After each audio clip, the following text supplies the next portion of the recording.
ഗുരുവായൂരിൽ 65-കാരിയെ കിണറ്റിൽ തള്ളിയിട്ട് കൊലപ്പെടുത്തി. സംഭവത്തിൽ 2 പേരെ പോലീസ് കസ്റ്റഡിയിലെടുത്തു. ചേലക്കര സ്വദേശിനി സന്താനവല്ലിയാണ് കൊല്ലപ്പെട്ടത്. ഇന്നലെ രാത്രിയാണ് വയോധികയുടെ മൃതദേഹം കിണറ്റിൽ നിന്ന് കണ്ടെത്തിയത്.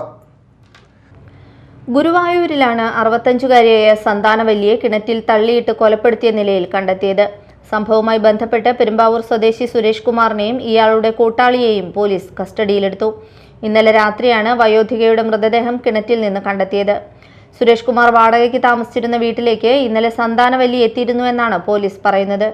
ഇതിനിടെ ഇരുവരും തമ്മിൽ തർക്കമുണ്ടാവുകയും അത് സംഘർഷത്തിലേക്ക് വഴിമാറുകയും ചെയ്തതായാണ് പ്രാഥമിക വിവരം.